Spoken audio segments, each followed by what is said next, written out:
আপনাদের মাধ্যমে আমরা সারা বাংলার মানুষের কাছে এটা বলতে চাই যে সমাজের বিভিন্ন ক্ষেত্র থেকে তৃণমূল কংগ্রেসে যোগদান করে প্রথিতযশা যারা রয়েছেন বিভিন্ন ক্ষেত্রে তারা তৃণমূল কংগ্রেসকে সমৃদ্ধ করছেন। এমনই একজন মানুষকে আজকে আমরা আমাদের দলে পাচ্ছি। বয়সে নবীন, বয়স কম, কিন্তু কর্মক্ষেত্রে একটা পরিচয়, একটা স্বাক্ষর সে রাখতে পেরেছে। আমার পাশে বসে আছে সৌরভ চন্দ্র, আইনজীবী পেশায়,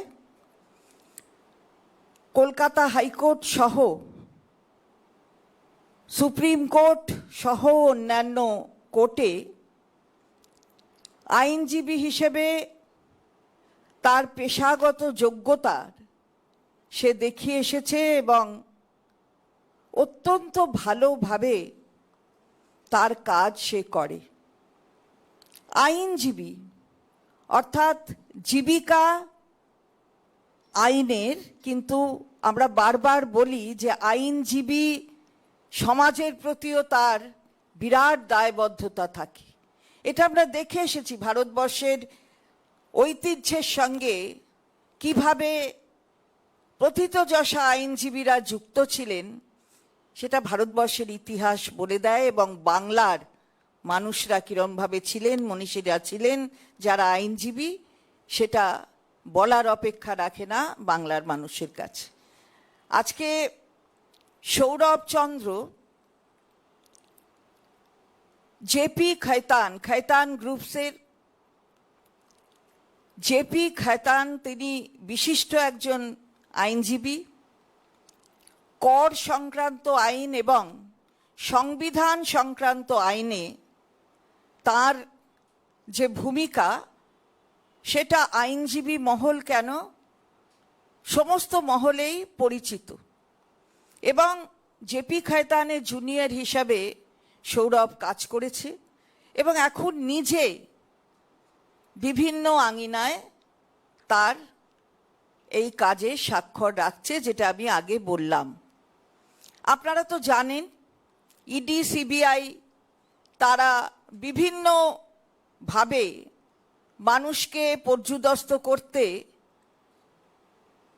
কেন্দ্রীয় সরকারের অঙ্গুলি হেলনে কাজ করছে। এটা এখন প্রমাণিত সত্য।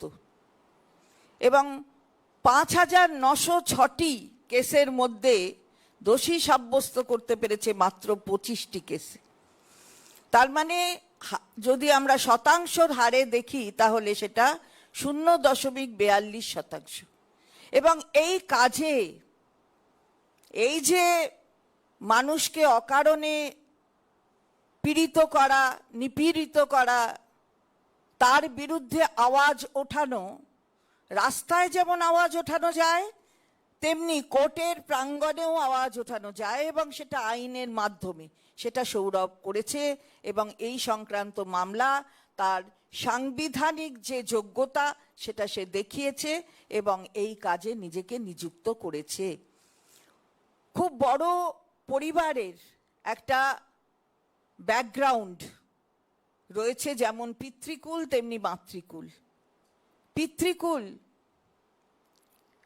সুবল চাঁদ চন্দ্র, তিনি বিখ্যাত একজন মানুষ ছিলেন ব্যবসার ক্ষেত্রে, কাপড়ের ব্যবসা, এবং সবাই তাকে চিনতেন। তার একটা বিরাট সামাজিক যোগদান ছিল বাংলার উন্নয়নের স্বার্থে।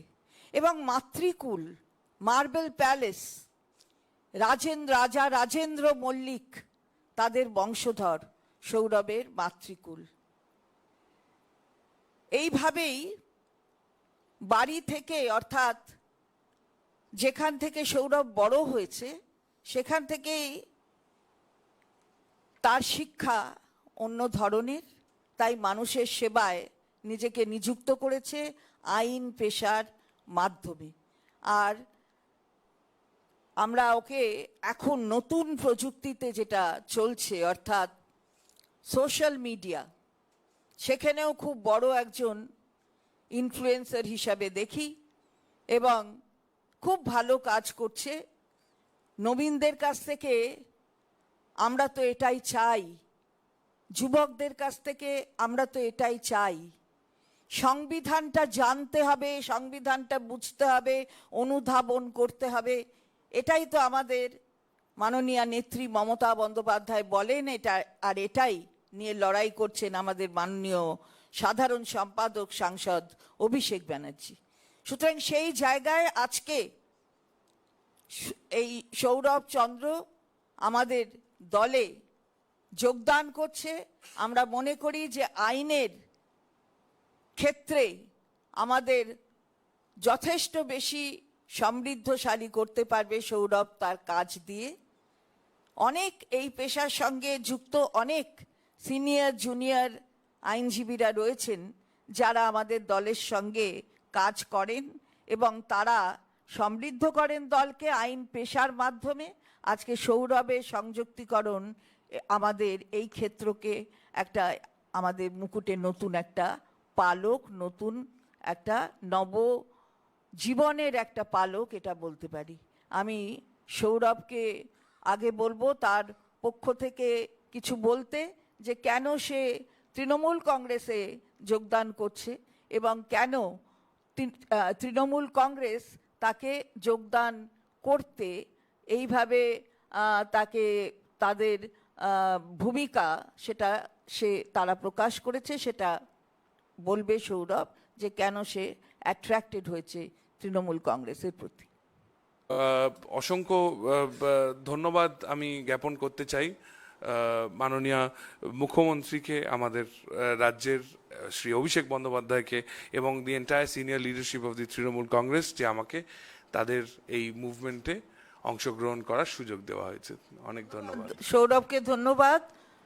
আর ওদের বাড়িতে দুর্গাপুজো হয় 261 বছরের, বলতে ভুলে গিয়েছিলাম, সেটা বলে দিলাম।